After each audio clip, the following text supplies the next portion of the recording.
Greetings and welcome into Recruiting Hot Topics. I'm Channel 2 Sports Director Zach Klein along with Michael Carvell, the recruiting blogger for the Atlanta Journal-Constitution. It is Thanksgiving week, and that means Georgia and Georgia Tech are playing on the weekend. How much does this outcome of this game impact each school's recruiting efforts, particularly with the in-state kids?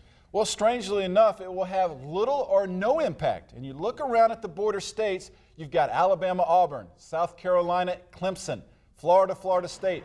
The outcome of all those rival games could indeed push an in-state kid over the top, but it's just not like that with Georgia and Georgia Tech. And the reason for that is that these two schools hardly ever recruit against each other within the state of Georgia or outside of it. What do you mean they say they hardly recruit against each other? Because we both know Georgia and Georgia Tech both offer a lot of the same kids scholarships, correct? Yes, you are correct. They send out initial offers to many of the same recruits, but when it gets down to the nitty-gritty and a local kid is making a final decision between two schools, those two schools are almost never Georgia and Georgia Tech. It just doesn't happen. In fact, I can only think of one kid this year in that situation, only one, and that was Brooks County quarterback Malcolm Parrish, who committed to Georgia over Georgia Tech.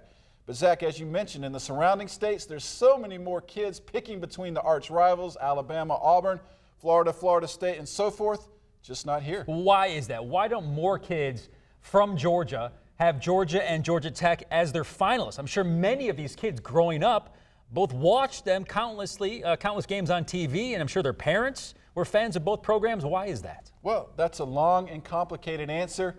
Some of it has to do with how a recruit fits into a scheme. For example, Georgia Tech runs the triple option on offense, while Georgia has more of a pro-style formation. Some of it has to do with location. Georgia Tech is in the bright lights and big city, while Georgia is in a smaller area. Some of it has to do with academics. Both colleges offer different degrees. But back to football, Zach, some of it has to do with conference affiliation.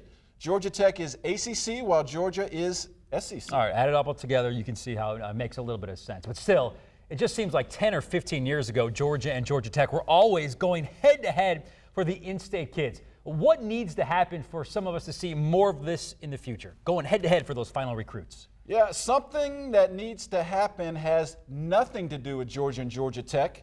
Believe it or not, conference affiliation does factor into a kid's decision more than you think. And the SEC, of course, has created a dynasty with 7 national titles in a row. Many kids want to be part of that magic, even if they don't play for one of the championship teams. I really think the best thing that could happen is for FSU and Alabama to make it to Pasadena this year, and for FSU to win in a decisive blowout. That would prove to top recruits that you do not have to go to the mighty SEC to win a national championship. Somebody in this building also mentioned Baylor. Interesting. Baylor. Can you believe them? Almost 70 points a game. Crazy. All right, that's going to do it for this edition of Recruiting Hot Topics. For Michael Carvell, I'm Zach Klein. Thanks for joining us, and we'll see you next week, everybody. Happy Thanksgiving.